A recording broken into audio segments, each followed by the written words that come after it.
I'm Klaus Giebert, the business developer for wireless modules in Europe. In our current daily life, most users consider wireless technology given and available everywhere. That was not always the case.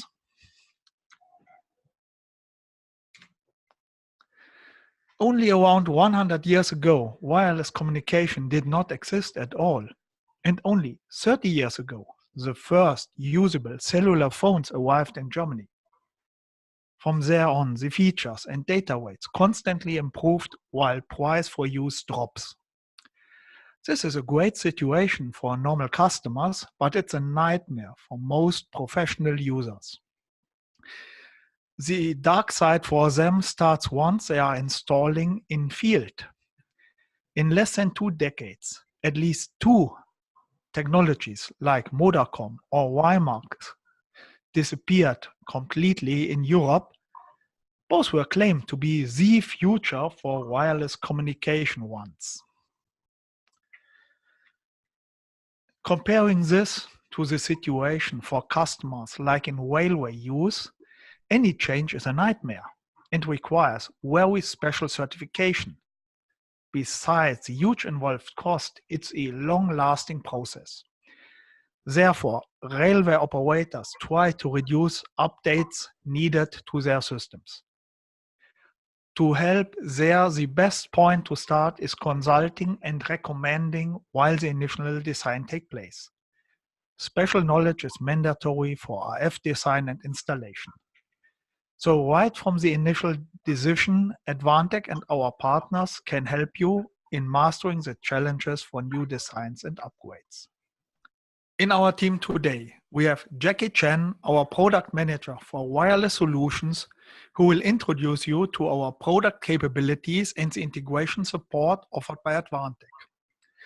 Raul Gonzalez from DECRA will cover all the additional certification topics you need to consider before selling any of your products in case you integrate wireless technologies. Upcoming speaker first is Jackie Chan covering advanced capabilities on wireless right now. Hello, I'm Jackie from Advantech.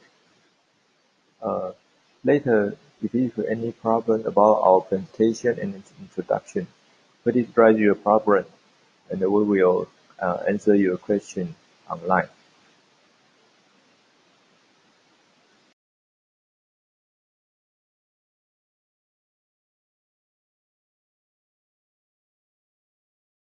Okay, as you can see, there are so many kinds of applications in IoT and the Industry 4.0. The challenge is how to connect all these devices and machines, how to control them and get the necessary data. Some applications need high throughput, some need mobility, and some need power consumption. So we need different kinds of wireless technology as well as traditional hardware infrastructure to meet all our customers' requirements.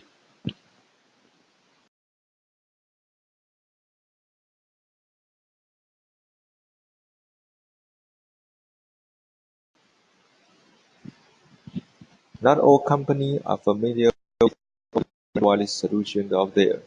For example, what is reasonable wireless connection performance? What kind of antenna is suitable? How to get RF-related certifications? All these things have their own associated problems and costs in each country. Many customers also face the critical issue when implement this wireless solution. Most industry products need to offer longevity support, but it's hard to get a stable and reliable wireless solution off the shelf in the market.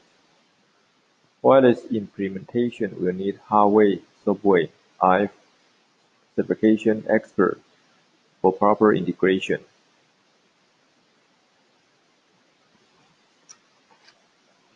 Advantech is the wireless module product line already incorporated with all these necessary wireless module solutions. Our solution covers indoors and outdoors, from fixed to mobile, from the short to long distance, and from the high throughput to low power consumption. We support many wireless technology on the market, including the Bluetooth Wi-Fi for indoors, and the 3G, 4G GPS for outdoors and the mobility application. We have standard mini PCIe and the new M.2 form factor module type for different platform design requirements. We also have many wide temperature module solutions for specific industry requirements.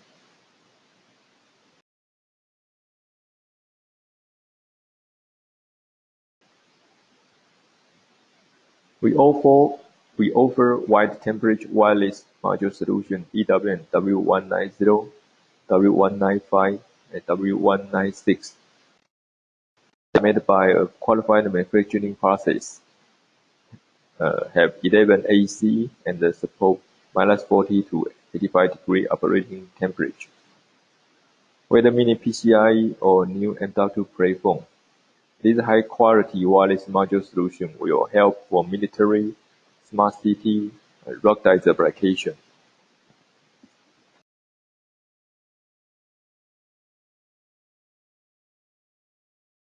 For long-distance, high reliability, and the big data requirement, the low-power WAN should be the right solution. We have LoRa NB-IoT throttle-down type module solution for new design with MCU plus sensor. We also have mini PCIe type NB-IoT EWM NB147 module for ongoing platform design. Circuit board may be exposed to the moisture, salt, chemical, and the temperature change, so must perform in a range of environments. Conformal coating protect electric components from these conditions and prevent the board from corroding. In order to apply robust and reliable industry wireless solution, we offer a conformal coating service for our EWM module solution to keep board working under a rigorous environment.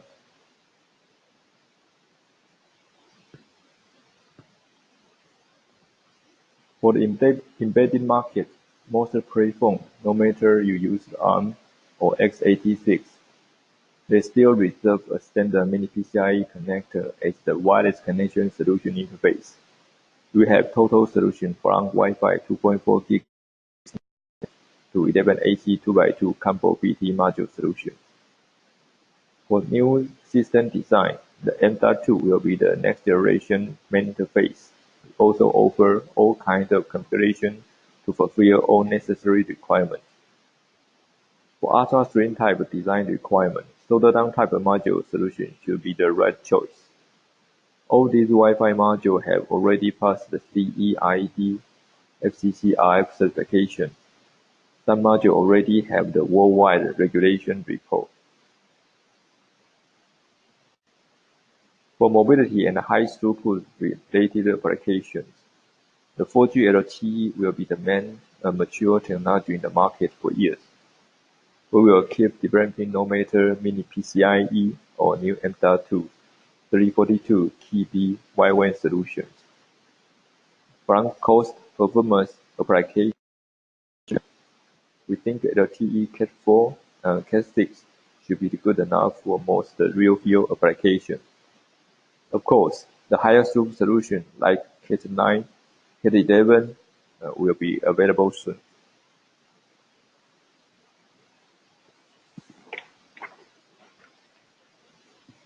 For some area or country, they will stop the 2G, 3G service soon.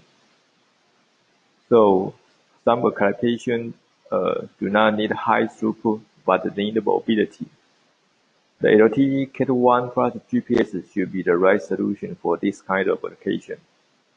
We also have the GPS module solution from pure GPS to multi-mode GPS and even GPS plus G sensor. All these solutions support wider temperature operating for most outdoor application requirements.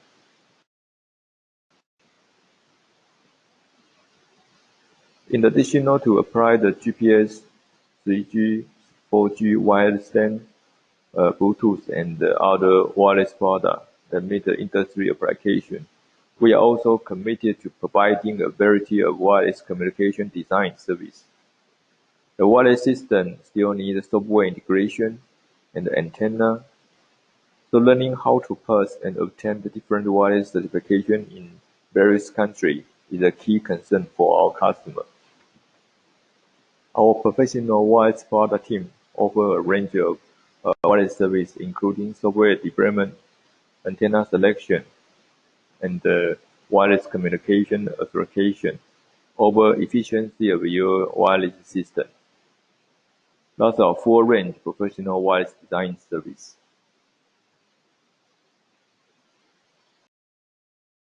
Like the efficiency of wireless communication, like on-site environment disturbance, poor signal reception, wrong antenna selection, and it's not easy to integrate without proper test. The RF certification and the antenna performance related issues should be verified by RF test equipment.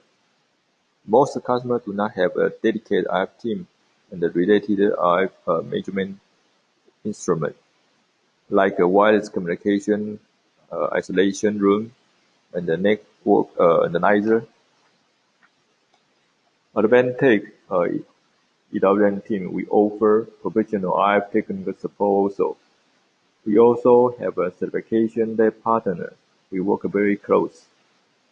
And the stretch partner lab, DECRA, will introduce more detail about the wireless certification. Okay, thank you very much. And I'm going to take this part of the webinar just to show you a quick overview how the steps you have to follow to be in compliance with European and American requirements when you are using mainly focus an embedded module, a pre-approved embedded module. Okay, we will start first with a quick introduction about DECRA. It's an overview of the company, and then go to European and USA requirements. Okay, DECRA is a worldwide testing and certification organization. We are present in many sectors, starting from consumer products, industrial technology, source information, automotive, retail, and so on. We can provide services in a complete portfolio for safety, EMC, wireless, type approval for radio products and safety worldwide, and for consumer products also. Inside, a part of this regulatory testing capabilities, we have also what we call industry certification, like typically is the Bluetooth SIG or the Wi-Fi Alliance or PTCRB for US carriers and many others that the industry is demanding to ensure the quality of the products. Okay. With regard to cellular capabilities, it is one of the key topics here in the Advantech modules. We are able to work with 2G, 3G, LTE, the new LTE machine-to-machine communications for Cat-M1 and NB-IoT, as well as other short-range testing capabilities like Wi-Fi or Bluetooth or NFC or wireless charging. Okay. In safety area, we have a strong expertise, especially in consumer products, since DECRA is at the initially of the testing and certification services in Netherlands and China and Taiwan. Okay. And finally, a new service we are playing is the cybersecurity. Now, in the Internet of Things environment, companies are demanding to make sure to avoid any security breach. So we are able to perform certification as well as security analysis upon any demand of the customer. And we also provide certification services in more than 200 countries around the world. Okay. We have capabilities in Asia, in China, Taiwan, and Japan, in Europe, in Spain, Germany, Italy, and North America, Middle East, and South America. We are a worldwide company with locations, labs in worldwide. So let's focus in the main topic. It's requirements. Okay, we will start with Europe. For Europe, when we are talking about CE mark, the first thing I want to highlight is that CE mark is a broad concept. Okay, we work with the radio products, and we are always thinking in radio equipment directive, okay, because it is specific for radio product. But when you have to place the CE mark in a product, you need to take into account all the directives that are affecting to these products. For instance, if I'm doing a glucose meter with Bluetooth, this product will be subject to radio directive, but as well as a medical equipment directive. And you cannot place the CE logo until you are able to fulfill all the applicable directives. So the first step is to identify which are the applicable directives. For any typical radio product, at least you will apply for the radio and at least the reduction of hazardous substance, ROS. Okay, ROHS. Depending on the functionality, maybe other directives might apply or not, okay? So this is the point number one that we need to clarify or to make sure before starting. We are going to focus in this presentation in the interest of time only in radio products certification, the radio directive, okay? The radio directive is recently new, it's 2 years old, and it's a substitution of the former R&TTE directive. It was the former radio equipment directive. And the major change between the former and the new directive is that they have included the scope of the kind of equipment included in the directive. In this case, the radio include also radio determination devices, wireless power transfer, and equipments working below 9 kHz, that in the past they were outside of the scope of, they were not considered radio equipment, okay? In the same way, this directive excludes specific equipment for marine equipment, airborne, amateur radios. Also, they are radio equipment, they are not inside of the scope, but they do not have to be compliant with the requirements, okay? Basically, the radio equipment directive specifies 3 essential requirements. The first one is health and safety. It's basically electrical safety and RF exposure. EMC, electromagnetic compatibility, and RF. And there are some additional requirements, like for instance, for cellular devices, is the single charger compliance for smartphones and so on. But the key point are the three one, okay? And when you have to be compliant, you have to be compliant against these essential requirements, okay? Basically, it's quite let's say, open, the directive. You say you need to be safe, you need to be respectful with with the spectrum, and you need to do not cause interference. How a vendor knows how it's compliant or not? Vendors has to use what we call the harmonized standard. In the same way, the European Union published in the official journal a list of harmonized standards. Basically, a vendor should have to go to this list. This list covers, let's say, the most typical cases, select the applicable standards, test against them, and testing against these harmonized standards, the directive gives you presumption of compliance, okay? It gives you presumption of compliance against the red directive. That's it, the same procedure as we have been following with the other directives in Europe, okay? What has been the problem with red directive? Nowadays, not too much, but 1 or 2 years ago is what the directive becomes in force, but there were not essential, not harmonized standard ready yet, okay? So it was a headache in the past. Now, hopefully, for the most common devices like Wi-Fi, cellular, NFC, Bluetooth, short-range devices, there are already harmonized standards, so it's not very critical, okay? It's something that we can do without any problem. In a couple of years ago, vendor has to go to a notified body because there were only standards in draft, but now they are published, so this is not a big matter. In terms of change between the former directive and the new one, the major change has been with regard to immunity. In the past, it was requested immunity up to 2.7 gigahertz, and now it is requesting immunity up to 6 gigahertz. For RF testing, most of the standard has been revised to include receiver performance in order to increase the quality of the receivers. And with regard to safety, the standard, the EN 61950/1, which is the typical standard for IT equipment, is going to be replaced by 62368/1. Okay. As I was commenting at the beginning, hopefully the most typical equipments have already harmonized standard. Anyway, You can check the list. There are more than 350 working items open in ETSI. ETSI is the organization, the European organization that develops the standards, okay? And the European Union is continuously reviewing and improving, because this process to adapt to RED has been a little bit nightmare.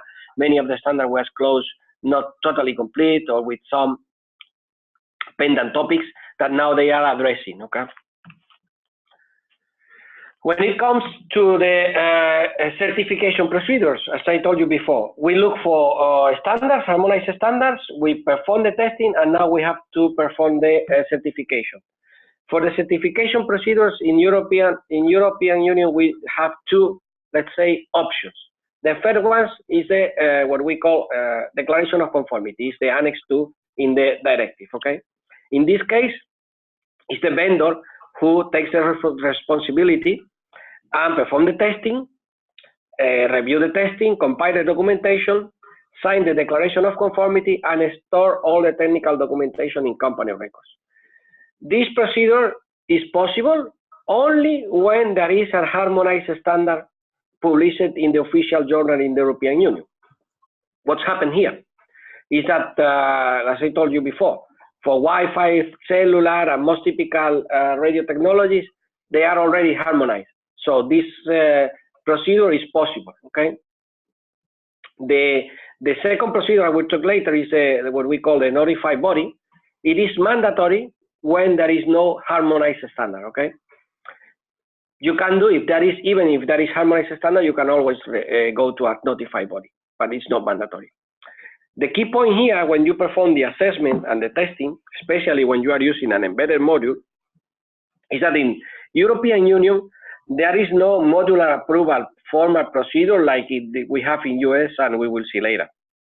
In European Union, you need to analyze the compliance of the full equipment. The full equipment, the final equipment, is an equipment with a radio module. So in terms of the documentation compilation analysis, all the documentation must be taken into account, even the module, because we are going to leverage the testing from the module. That's fine, but we will need to take into account the module in our evaluation, okay? And when vendor is compiling the documentation, vendor should have the module information in the technical documentation. Because again, as I told you before, there is no modular approval in Europe.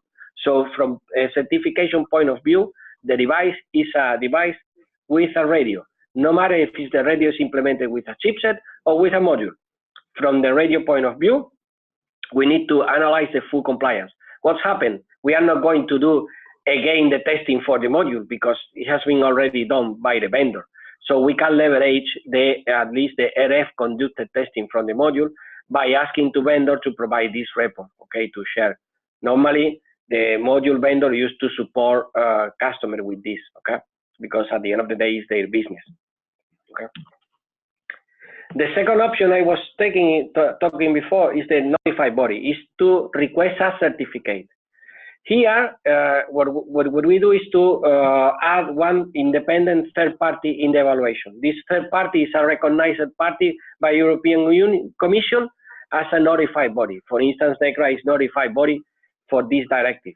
Basically, vendor compiles all the documentation, sends to the notified body reviews the documentation, reviews the testing, reviews that everything has been done correctly, and issue a certificate.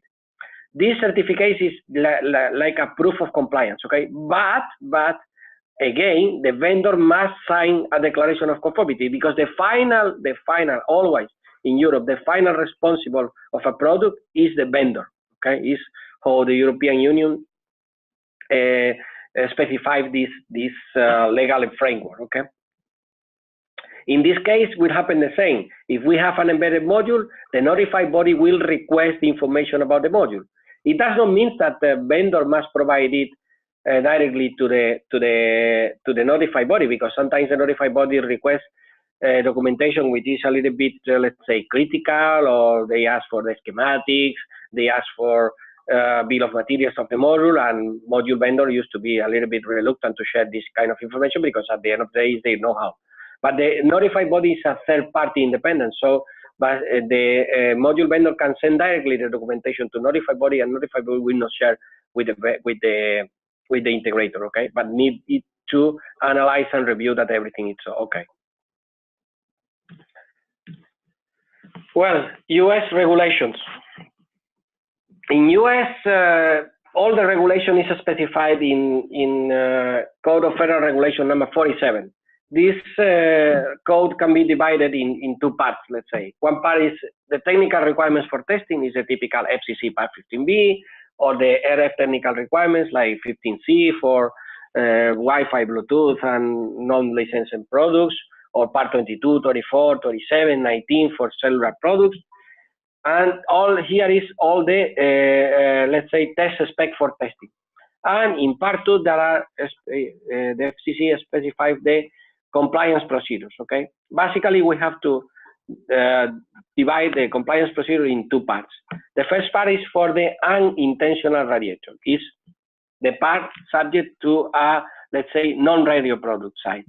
And the other part is related with intentional radiator. It's basically a transmitter, a radio product, okay? It's important to know, this is not dividing the kind of the device, okay? It's dividing the kind of approval process. Basically, a radio product, think about, for instance, in a Bluetooth sensor, it might be subject to different procedures. It shall be unintentional radiator because it's a radio product, but at the same time, it's unintentional radiator because apart from the Bluetooth, it has a lot of electronics surrounding, and this is electronic. It's unintentional radiator that is radiating, emitting, let's say, noise to the space. So it's also subject to this procedure. Okay, when it comes to, basically, we can do a quick division. Is unintentional radiator is the part from EMC approval, intentional radiator is the part for RF approval. Although it is not totally correctly, we can differentiate following this difference, okay? When I'm talking about unintentional radiator, I have two options for approval. It's supplier declaration of conformity or certification. When I select supplier declaration of conformity, it's basically pretty similar than in European case. I perform the testing, compile the results, maintain my technical documentation, and sign a declaration. The key point here is that the supplier declaration of conformity must be signed by a responsible party located in US.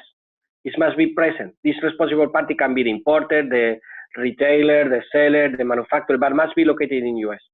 And the TCB is the certification when you go to a certification body, like in parallel could be in Europe, the notified body. You need to go to a TCB, declare TCB, provide the results the TCB reanalyze and give you the certificate, and this certificate is uploaded to FCC database and you get the FCC ID, okay? When I'm integrating an approved module, it's quite likely, or if I follow all the integrations conditions that the module vendor described in the documentation, I can leverage the radio part, okay, and reuse, let's say, the module certification, and do not need to do the radio certification and avoid the TCB. But at the same time, I have to do the EMC testing and compile with the unintentional radiator part. This can be done by declaration of conformity or by certification. Okay. The procedure for declaration of conformity: test the equipment, basically testing FCC Part 15B, compile the documentation, and sign the declaration. Again, quite important, need to be located in US. You need to have a local representative or something like that if you are imported, okay? Key point here is when you are integrating a module is to make sure we can leverage the radio approval from the module following the module integration condition. Basically, when the condition of modules can be divided in three major requirements. The first one is the antenna. Depending if it is a cellular module, licensed transmitter, or let's say Wi-Fi, Bluetooth, non-licensed transmitter, the conditions are a little bit different. For licensed transmitter, the condition is the antenna gain. The antenna gain must be lower than antenna gain specified in module certificates. For unlicensed transmitter like Wi-Fi or Bluetooth, the antenna type must be the same as used in testing, and antenna gain lower than antenna used in testing. Okay. The second major condition is the RF exposure condition. Is how I'm going to use the final equipment. If the final equipment, the module is to be approved to be used in mobile RF exposure condition. It means that the device must be located more than 20 centimeters far away from the user. For instance, if I'm building a gateway using a cellular module, it shall be more than 20 centimeters far away, and I will fulfill this condition. However, if I will be, for instance, developing a wearable device for, I don't know, measuring the heart rate, for instance, with a Wi-Fi module, this module will be located less than 20 centimeters. So this condition for RF exposure conditions shall not be fulfilled. We will see later what we do in these cases, okay? But I can advance you. You are not fulfilling, and you will need to modify the certificate, and you cannot fully leverage. Let's go to the first case. I can fully leverage everything. The procedure that I can do is perform EMC testing, and the simplest one is to do the self-declaration of conformity. If I do not have a responsible party in US, I have two options. One is to look for a partner to sign, that for instance, we at DECRA can provide local representative services in US, or go to a TCB and perform the certification procedure for the EMC part only, okay? When I have a radio product and I'm not using a module, I have no other option to approve the radio part using a TCB. It means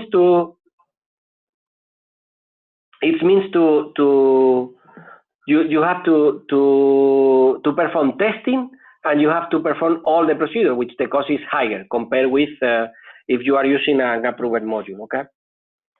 What I was telling you, what happens when you're not fulfilling the condition? For instance, the device is located less than 20 centimeters and you're using an approved module. You will probably need to do SAR testing, because the module needs to be evaluated the effect of the radio exposure to the human body. In this case, you perform the testing, and it is necessary to perform a class 2 permission change to include this SAR evaluation in the module certificate.